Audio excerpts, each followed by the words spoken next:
welcome to National University Week. In this morning's session, we're kicking off the week with the University of East Anglia, where we'll be talking all about the application process and mastering personal statements as well. Before I hand over to Alex and Harry, there's just a few things that I want to make you aware of. So the first one is that, you can hear me now. The session is being recorded, so don't worry about missing out on anything. It will be emailed to you within the next few days. However, if there is anything that you want to know in the here and now, I'd suggest taking a photo of your screen or a screenshot. We will obviously cut out the bloopers for the first 2 minutes as well, so we'll get rid of that. Right, the other bit is the chat box. Some of you found it already. There's a chat box to the right-hand side of your screen. Any questions that you have while the team are walking through the deck, please ask them in the chat box, and then we will be doing a Q&A towards the end of the session as well. So please submit all of your questions into there.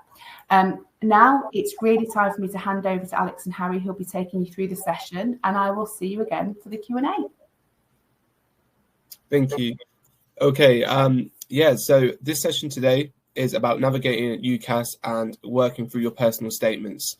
Obviously, we're going to go over kind of the timeline that you have with your personal statements and making sure that you have everything you need to make sure that your application is well-rounded. So just a quick introduction from myself and Alex. So we're both HEAs and we both go out to different schools across the country and deliver different types of content around your personal statements, around student finance, and all different types of things relating to university. So if you have any questions, feel free to pop them in the chat and we'll get to them in the Q&A section at the end. So without further ado, we'll jump straight into the session. So a little bit more about UEA. So we're a top 30 university. So we're quite high up in the rankings in terms of the leaderboards for different universities. We also are a UK top 20 research quality university, which is really great if you are considering doing a research project with your qualification that you're looking at. And making sure that you have the support and all the facilities available to make sure your research project is as good as it can be. And we're also a world top 50 university as well. So one thing to note about a UK qualification is that that qualification is recognised worldwide. So to have a qualification from a institution that is quite prestigious and is quite high up in the rankings like UEA is worldwide, then it's a great way for you to not only diversify your work within the UK, but also look further abroad if that's something that appeals to you as well. So looking at UEA's location, so we're based in Norwich, which is in Norfolk. We're around 20 minutes from the city centre on the bus, around 2 hours from the train to London, an hour away from Cambridge, and 45 minutes from the nearest beach. This is us as a whole. So we are a campus-based university. So everything you can see here on your screen is UEA. So we have a whole host of different things that would appeal to different types of people. We have on-site accommodation, so you're never too far away from the action. You're always close to your lectures and all your classes, but also you're close to stuff like the Square and the Students' Union, where all the social aspects go on in university as well. And it's a really great place for you to kind of be ingrained in the UEA community as well. So jumping into the meat of the session, just to outline what we're going to be doing today. So first off, we're going to be looking at the university application timeline. We're then going to be looking at what universities are actually looking for. We're then going to discuss a few personal statement examples, and then we're going to give you a chance to critique some actual personal statements that we have seen over the years. So first and foremost, how do you actually apply to university, and what is a personal statement even about? So the main website that you need to get familiar with, and you need to make sure that you familiarize yourself with all the functionalities, is UCAS. UCAS stands for Universities and Colleges Admission Service. This is the one-stop shop for all things higher education within the UK, and it's essential that you make sure that you know the functionality of UCAS and you make sure that you note down everything you need to do for applying to university, but also having a look at all the resources that are available on that website as well. Like I said, they're the one-stop shop, so they have all the up-to-date information, and they're really great in making sure that students and applicants are made aware of all the different changes that go on at university or higher education, and really supporting you through your application as a whole as well. So when applying through UCAS, you have to obviously apply to a higher education institution. Now, University of East Anglia is one of those institutions, but with one of around 300. So there are so many different areas that you can go, and so many different universities and things that you can choose. Obviously, we're hoping that you choose UEA and you're looking at us as a potential option. But there are 5 maximum choices that you can have when applying to university. So it's important to have a well-rounded application and to make sure that you really pick and choose places that you really want to attend because of their ranking, like we spoke about before, or their location, or because they have expertise in a certain field. Loads of different factors will come into this, but you have loads of choice when it comes to actually picking what institution you want to go and study at. We then move on to probably the most important thing about your application, and that is picking your course. Now, some of you here will probably have an idea of what course that you want to go to, and you have an understanding that you really want to go and study this one thing at university.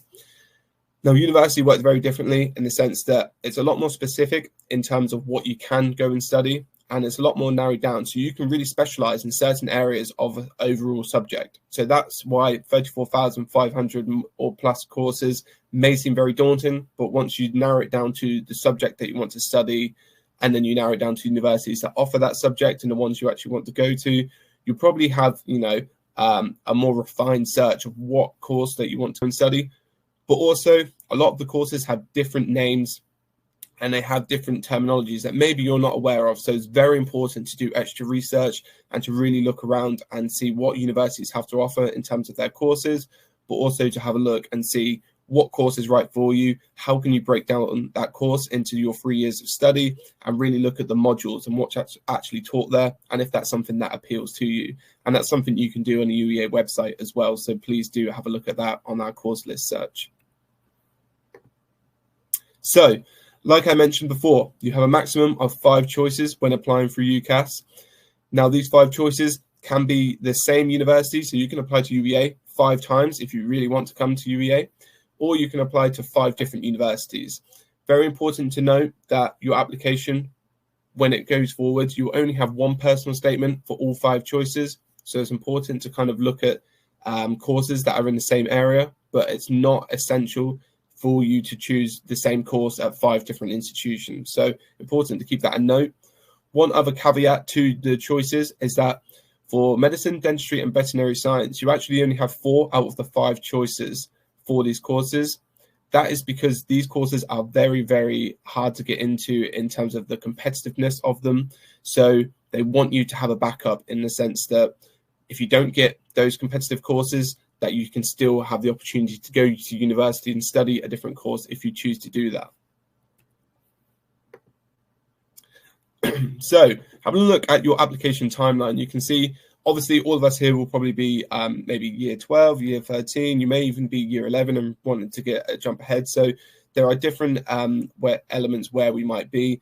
Obviously, if we're looking at the December time now for a year 13, and we'll kind of go from there, you can see that you should right now be looking at your personal statement. You should be formulating an idea of where you want to go to study and what you want to study.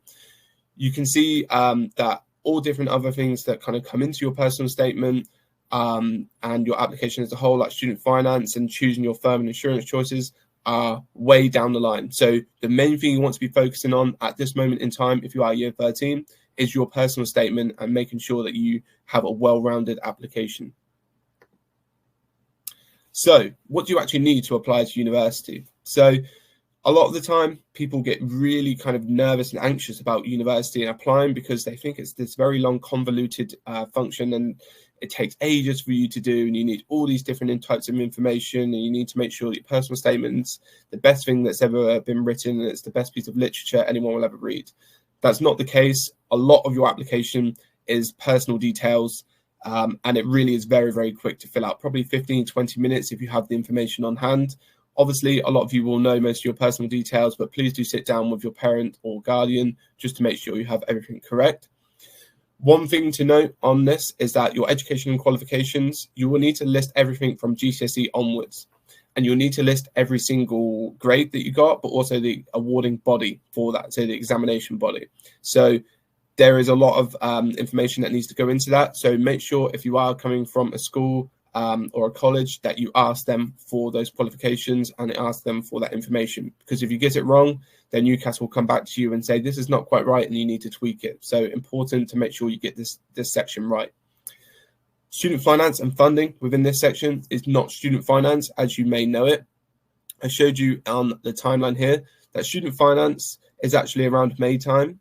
So this is a whole nother application and it doesn't go through UCAS. So important to note that the UCAS section for student finance and funding is very simply just a tick box to say, yes, I would like government support to help fund my studies. And it asks you a few other bits of information, but important to note, it's not student finance as a whole, and you need to do a whole separate application if you want to take finance in the future for your studies. We then have your school and college reference. So if you are attached to an institution, they will ask you for a buzzword when you first start your application or through UCAS. Important to make note of your buzzword from your respective institution and make sure that you use that, because that will link you to your school or your college. And then that will alert them that you will need a reference for you to go to university, and they will sort that out themselves. Important to note about your reference is that everyone will have an individual reference. So if you know who's writing your reference at your college or your school, work with them and make sure that they understand what you've written in your personal statement so they can support that in their reference as well. So having a look at your deadline. So this is for 2024 entry. So you can see that we've already had the 16th October deadline. This is for Oxford and Cambridge. So we usually mash them together and say Oxbridge when we talk about Oxford and Cambridge. And medicine, dentistry, and veterinary science. Now, I already spoke about those three subjects before. Because they are very competitive and because they get a lot of applicants and because of the nature of the course as well, they have a lot of demands for the application. So they have an earlier deadline so they can sift through the applications, they can do the interviews, they can do all the rigorous kind of trimming down of the pool of applicants to make sure that they have the people set in motion, and they need a little bit more time for that. So very important to make sure that if you are thinking about Oxford or Cambridge, all those free courses, that you plan ahead and you make sure you do your application a lot earlier than what is shown on the timeline. Now, if you're not thinking about those courses and you're not thinking about those institutions, then the 31st of January is very important to know that it is the deadline for your equal consideration for most other courses. So very important to note the 31st of January as the equal consideration deadline, but actually your institution will probably have an internal deadline. So what that means is that they'll have something a little bit earlier than the 31st of January to help do those references that we spoke about before, but also to make sure that you have the support available to do your application and not leave it to the last minute. You can still apply to university after this 31st of January deadline, but you won't be in the equal consideration pool. And what that means is other people who applied before the deadline will start taking up all the different courses, and then you'll get what's left over. So very important to apply before then. So when you have applied, what are the responses that you will receive? So very, very simply, you will receive three different types of offers. You will get an offer, which is either conditional or unconditional. Now, conditional means if you meet the grade requirements and if you get the grades that you're predicted, then you're going to university. And unconditional means that no matter what, no matter if you flunk your grades or if you do even better, you're going to that university that you applied for. Interview, very simply, just means that they like the look of you. They think that actually you have potential and we would like to see a little bit more from you and gain a little bit more information and kind of round off your personality a little bit and meet you at interviews so we can have an understanding of not only your grades, but your personality and see if you're a good fit for the course. And then obviously, if you don't meet the requirements, you will have a rejection. So for interviews, there are different types of interviews that we will come across. So you have a panel interview with multiple different interviewees. You'll have multiple mini interviews. So over the course of a week or so, you'll probably have 1 or 2 or 3 interviews just to kind of get you on different days and to see how you prepare and apply yourself in them. You may even have an audition if you're applying for a course that requires that. You have an informal chat. So that's basically just a sit down, maybe even over a cup of coffee, and just chatting about the course and your ambitions and what you want to do in the future and what you hope to gain from the course, group work and written assignment. And then you even have some like research institutions that you should have a look at when you're kind of looking at an interview for a certain institution. So if you're coming to UEA and you wanted to study there, and that is something you really wanted to go and be at that course, then make sure you look at the institution, you look into the work they're doing, maybe even look around the subject as well and see what type of content is there and really showcase your motivation and desire to go and study there. You can even research the interviewers. You will know who they are beforehand. And if you even just do a really quick Google search or look at them on LinkedIn, you can see what kind of research projects they may be undertaking. You can see kind of their pathway and see what they're done as well, and really showcase that you have a desire to go and study that course. And obviously you can do mock interviews and practice beforehand if you are feeling very nervous about the interview stage. So we also have something at UEA called an applicant day. Now, an applicant day is very cool because it really is showcasing all the great things university has. Everything is open to applicants who have applied to UEA, and it's a great way to kind of get into the university earlier than your start date in September, and you're able to look around the campus, look at all of the different facilities, see all the different things that are going on, and really get a feel and get integrated in the community before you're actually meant to start there. And it's a really good way to kind of understand, actually, this is somewhere where I can see myself. This is somewhere where I want to go study. I really like the course. I like the facilities. I like the community feel. All those different types of things come into play. So if you are applying to universities, please do have a look at applicant day dates, because they're a really great way to integrate yourself in the community early, but also formulate an idea of whether or not you want to study there. So when all of that is said and done, and you're in the latter stages of the academic year, you'll be asked to make a firm and insurance choices from your 5 choices. Now, your 5 choices overall will be narrowed down to your firm and insurance. So your top 1 and your top 2 choices. So your firm is obviously going to be the one that you really want to go study at, and that's going to be the thing, the university or the institution and course that you love the most. And then your insurance should be something that is probably a little bit lower in terms of grade boundaries, and it should be somewhere that you have seen before, that you really like the look of and you like the course, but maybe you don't like it as much as your first choice. But it's a really good backup to that if you don't quite get the grades that you're hoping for. So your 5 choices then narrow down to 2. So if you do get declined by all 5 choices, say you go for a really competitive course, or you go for really high up institutions with really high grade boundaries, and you don't quite get the grades that you desired, then you can still apply to university. You can go through something called UCAS Extra.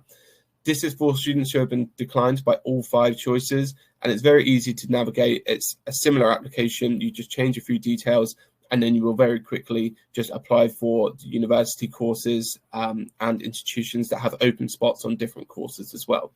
One thing to note is that this is similar to what we said before, that if you are applying for these courses, you will only be applying for the courses that have open spots. So some really popular courses may be filled up. So very important, if you are applying for UCAS Extra, to make the decision whether or not you want to go in the September coming up, or you maybe want to have a gap year and apply again when you can apply for other courses in different institutions. So when it comes to results day, you have 4 different options available to you. You have the accepted firm, so you just accept your first choice and that's where you're going. Accepted insurance, obviously going to your second choice.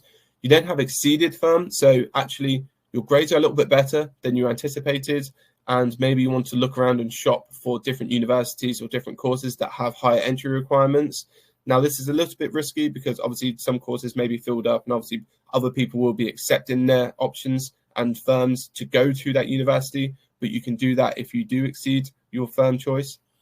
And then you may miss both your accepted firm and accepted insurance, which in result, you can go through UCAS Extra if you got declined by all 5, or you can go through clearing.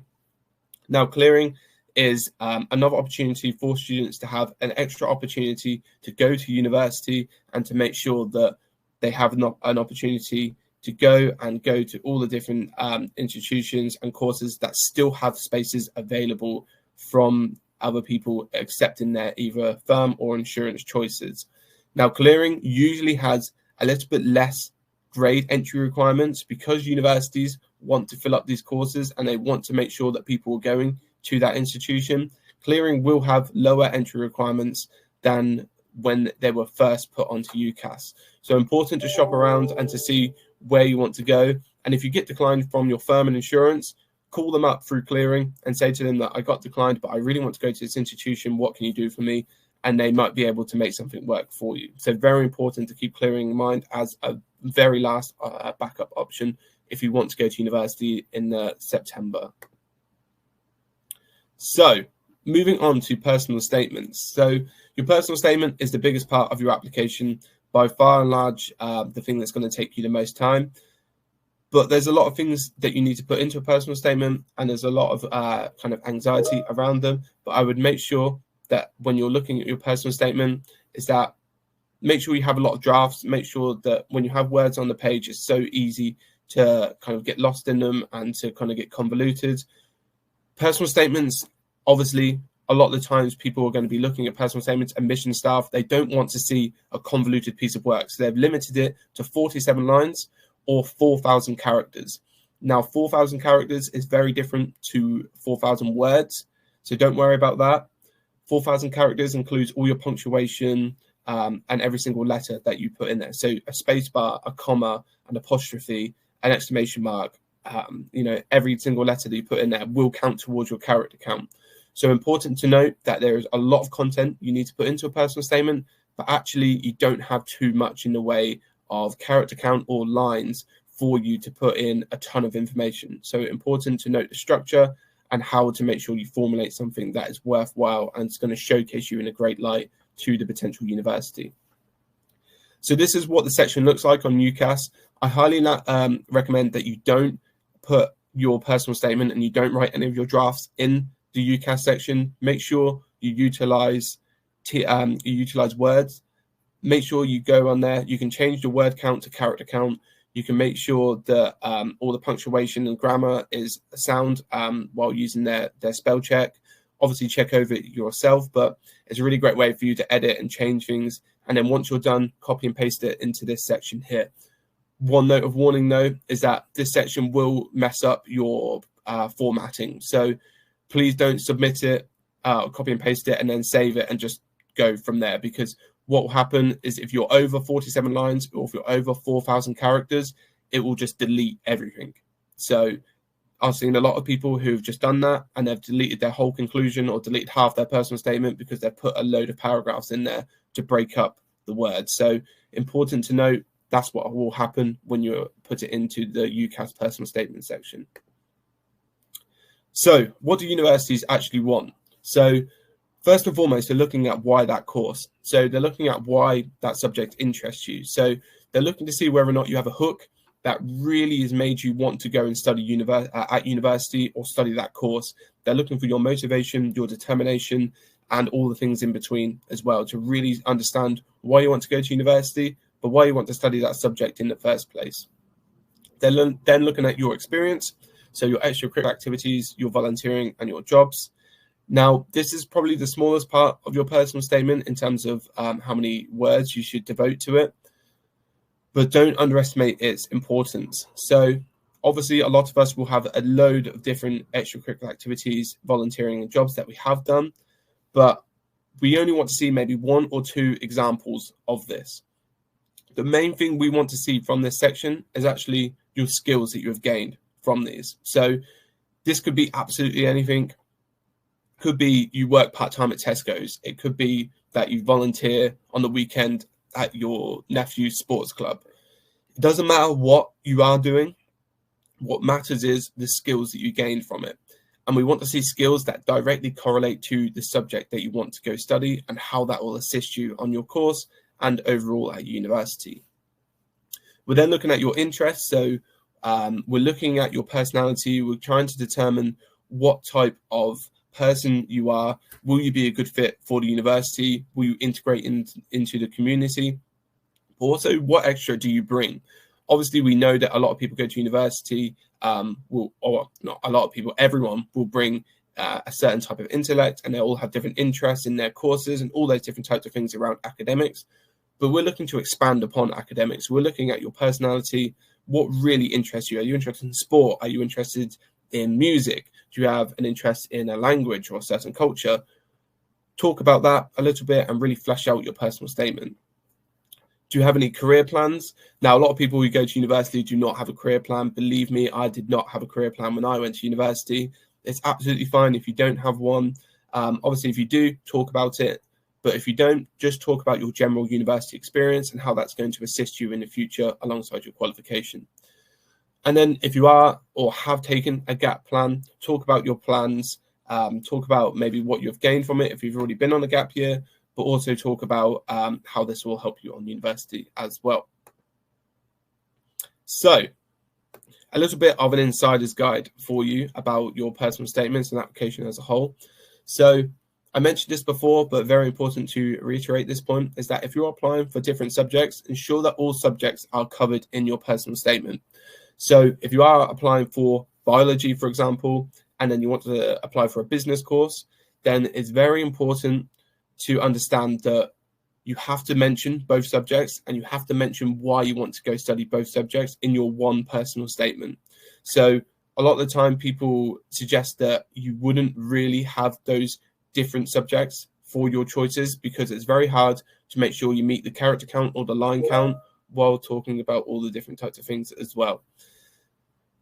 Obviously, the next point is we want to see an active, well-rounded individual and not just a good academic. I saw that John has asked a question about why does personality matter when applying to study. Obviously, university, first and foremost, is a community. It's where all different types of people from different colors, different creeds, different cultures, different backgrounds come and study, and they have one thing in common, is that they're at the university and they're there to study and gain a qualification. So we really want people who will really uplift the community, who will really bring something more than just academics to the university. We want to see someone who will be integrated in maybe a sports team, create a band, maybe if they have a culture that they want to celebrate and they want to uplift at university and continue their traditions, then they may meet other people there and they may open up other people's minds to that culture with, different food festivals or cultural celebrations. All those different types of things are celebrated at university. So it's a really good way for you to showcase that in your personal statement, because then universities want to see that because they are so kind of community driven, particularly for somewhere like University of East Anglia.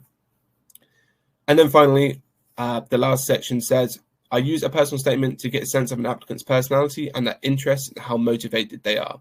So your personal statement obviously is an academic piece of work first and foremost, but it is more talking about yourself, your personality, and why you want to go to university first and foremost. That's the main thing about your personal statement, is your motivation and determination of going to university.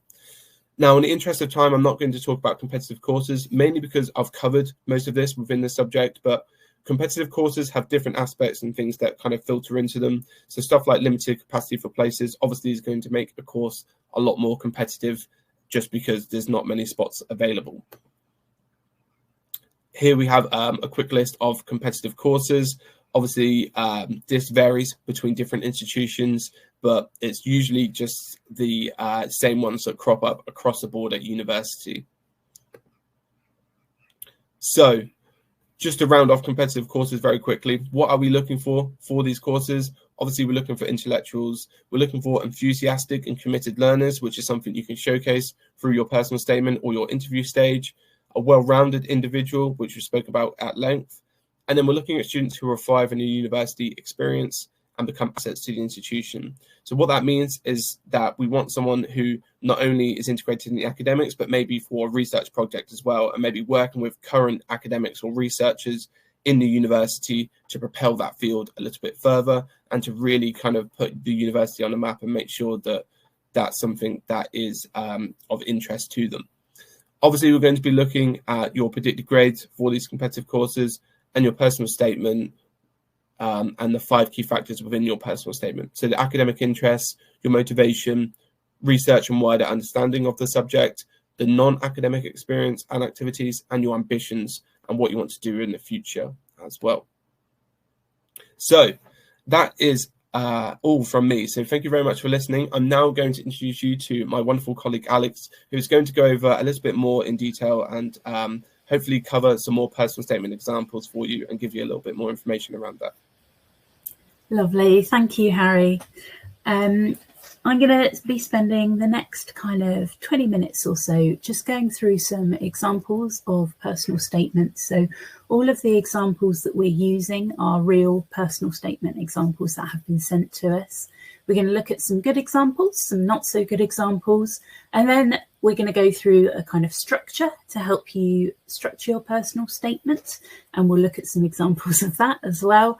And then just to finish off, I'll go through and we'll think about some things that you can be doing now, which will help you kind of beef out your personal statement, if you like. So we're going to start with some beginnings of personal statements. Often people find that's the hardest place to start. My advice is always just start writing and come back to the beginning at the end once you've got into the flow. But let's have a look at some of the ones that we've been sent. This is an example for someone applying for a law course. And it says, captivated by the all-encompassing importance of the law in society, I'm amazed at the way crime is moderated, precedents are set, and how they construct the nature of the world around us. Often people will read this and think that's a really good start to a personal statement. It sounds really impressive. They're using good words. It's quite engaging. What our admissions team said about this was it's actually not very good at all. And that's because it's an empty opening statement. It gives no examples to back it up. And they try and define law, but they're just wasting space. And it's not actually telling us anything about the applicant as well. So if you look at it, they say law is important in society, but they don't say how or why. They say that crime moderates behaviour and precedents are set. But again, it doesn't give us any examples. So actually, it's quite empty. There's nothing kind of meaty for us to get into there. This is an example of someone who is applying for an English degree. And it's a bit hefty, so bear with me as I go through it. She says, well, I just say she because there's a picture of a girl. I don't know if it was a girl. I especially enjoy reading war poetry as it offers subjective and emotive responses that are rarely found in historical accounts. To pursue this interest, I studied the pastoral idyll outside of the curriculum and explored the impact which the First World War had on the ideas of rural land, particularly in Hardy's poem In the Time of the Breaking of Nations, and Edward Thomas's As the Team's Head Brass. I feel that the interlinking of the war and the land makes the scene nearer in Thomas's poem, whereas in Hardy's work, the presence of war is distanced through the use of everyday imagery, such as the maid and her white. This is particularly good for an English application, so it might not be quite as applicable if you're applying for something like business or economics. But what they liked about this, what admissions liked about it, was it showed good evidence of wider reading, talks about how they've read outside of the subject that they've studied. And also they're kind of showing that they have the essay skills that are necessary for that course within their personal statement. So they're showcasing their academic abilities within it. So if you're applying for an essay kind of based course, like maybe English or history or law or things like that, think about how whilst you're writing it, how can you be kind of showing off your skills, your academic skills, as well as all those other things that we've talked about. Our last one is a medical application.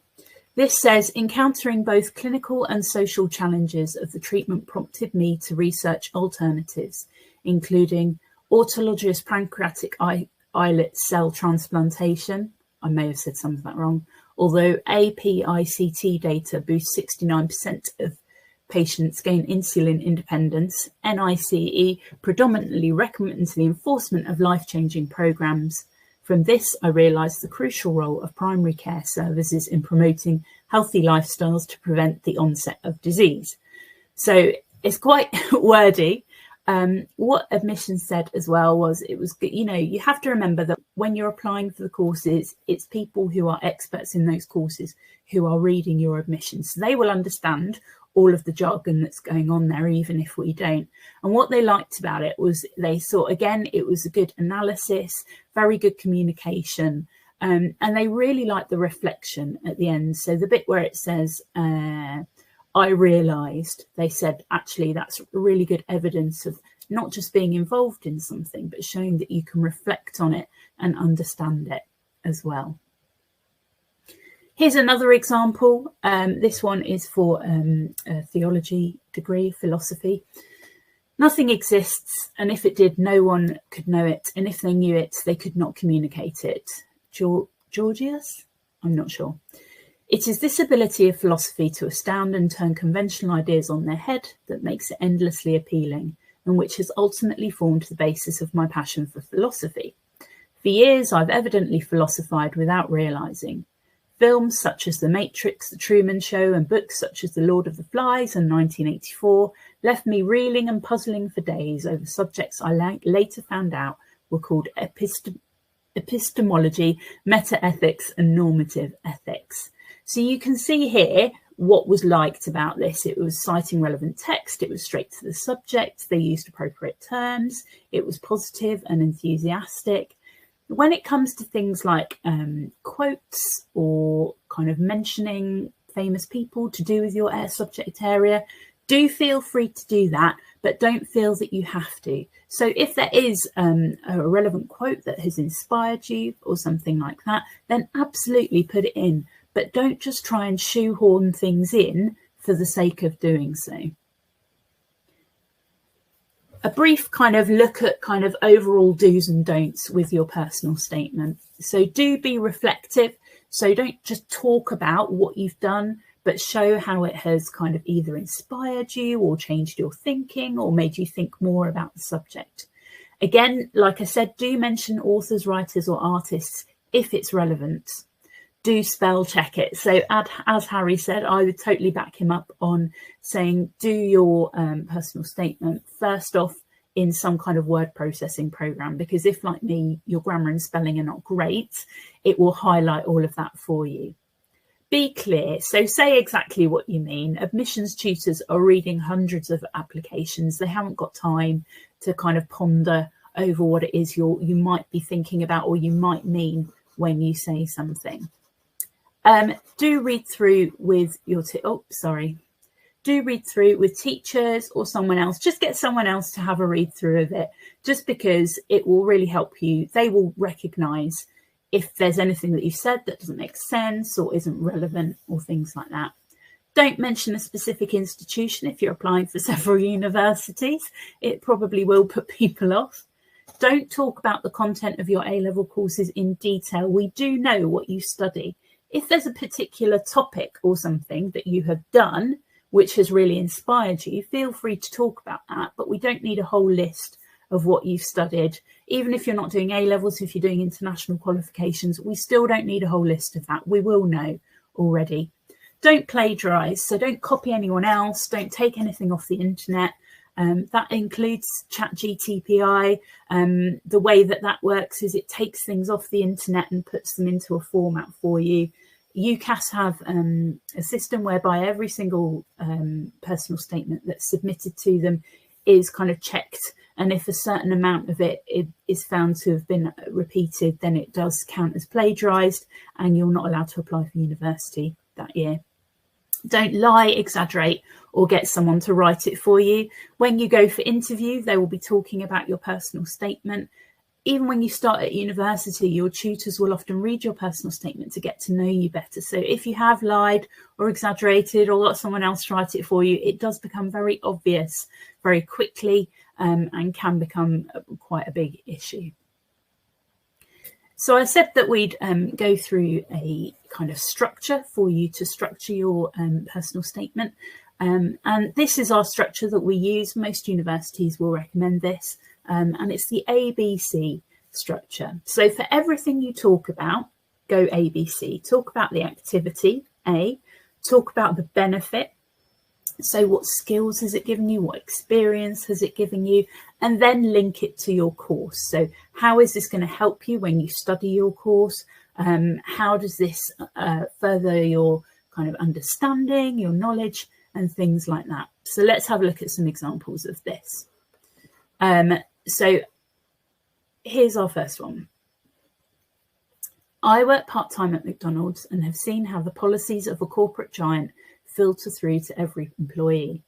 It's also been fascinating to see different approaches to profit, with some seemingly more ploughed back into new equipment and staff, whilst other franchises appear to run with less costs.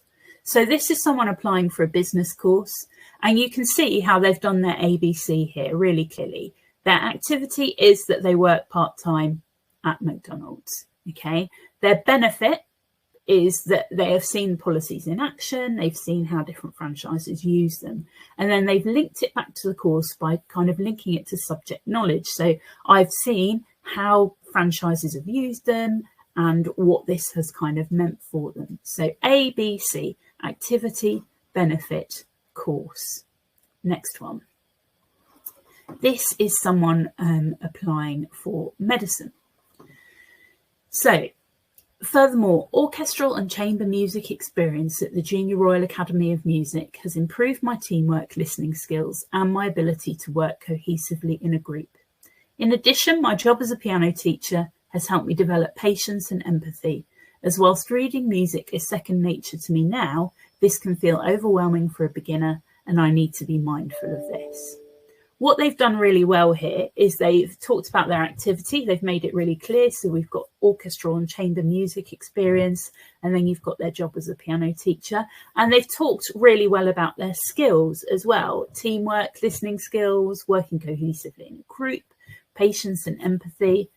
But they've not linked it to the course, have they?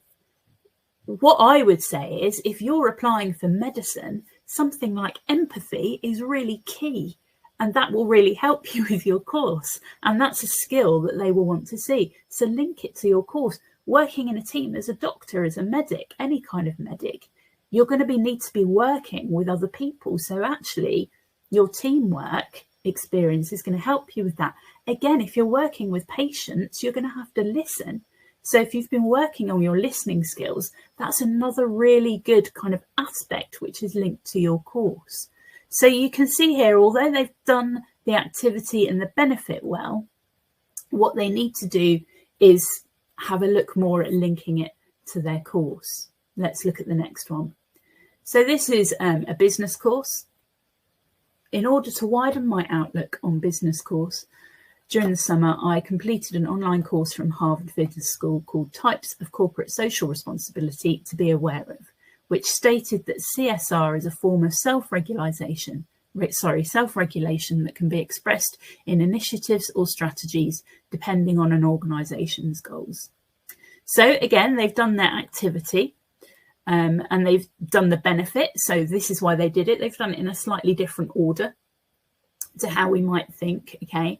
And they've linked it to the course, but they could do it better, couldn't they? Yeah, they could talk about what that kind of helped them learn about that, what they thought about that, how that changed their view of different types of business practice and things like that. So it's okay, but there's definitely room for improvement there and to kind of boost themselves and make themselves look a bit better and link it to the course a bit more on that one.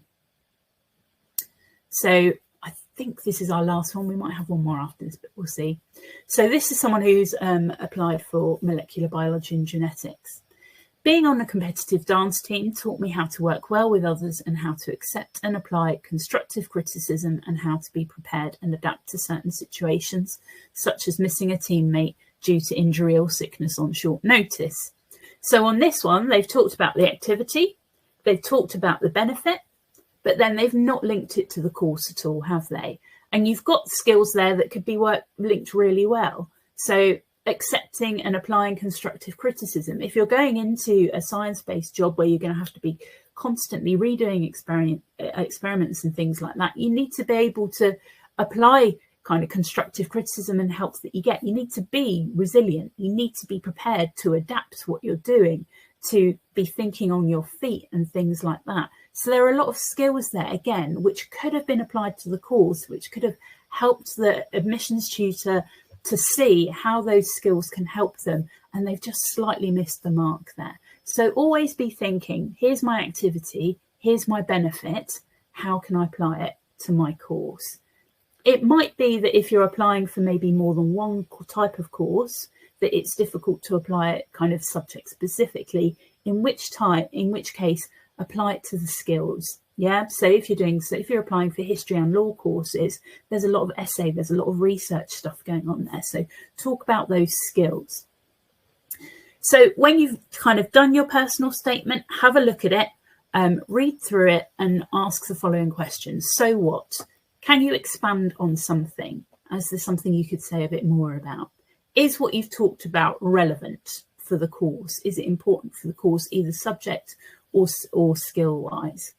And then could you use the space better? So are there things that you've talked about that actually you could be using better and talking about a different skill instead? Now, I want to allow plenty of time for questions. So what I'm going to do is I'm going to spend the next 2 minutes and I'm just going to skip through the slides quite quickly. So if you've got your phone with you, you might want to be taking a picture of the slides that I put up or screenshotting, just giving you a little bit of time to prepare, because there's some useful information coming up that I want you to be able to get if you have the ability, but I'm not going to be able to spend long on. So, and that's because we're going to think about what you can do now. So if you're not sure, if you're a bit worried that you've not kind of got much to boost your personal statement outside of what you're doing, there's loads of stuff that you can be doing. This is a slide that we put together for people during COVID, and these were things that they could do. So screen grab or take a picture of that. There's lots of things that you can be doing which will improve your skills and boost your knowledge, okay, now. Okay, next slide. What kind of experiences can you be getting? Yeah, some of these things you'll be doing at school or college, fundraising, taking part in challenges, doing group projects. But are there other things that you are doing outside of your course that you could be including or working on or start doing now? Next slide. These are the kind of skills and strengths that are being looked for. This is what we want you to be talking about. Things like logical thinking, multitasking, using your initiative, communication, time planning. Okay, so when you're talking about those extra things that you've done, these are the skills that we're looking for you. We're looking for you to talk about that they have improved and that have given you those opportunities have given you. You can do free online courses, like was mentioned in the personal statement example. So the website is called FutureLearn, and they're MOOCs. They're free courses that you can do. You only have to pay if you want a certificate printed at the end of it. So definitely worth having a look and seeing if there are any courses on there that you could do for free that might boost your personal statement. And then the last one that will be helpful for you is a website called Questa. So you can go to Questa, you type in the subject that you're looking at, and it will come up with a whole list of resources on that subject for you, really. So it could be TED Talks, it could be articles to read, it could be YouTube videos to watch, lots of different types of things. But again, just really useful for you to kind of boost your extra curricula.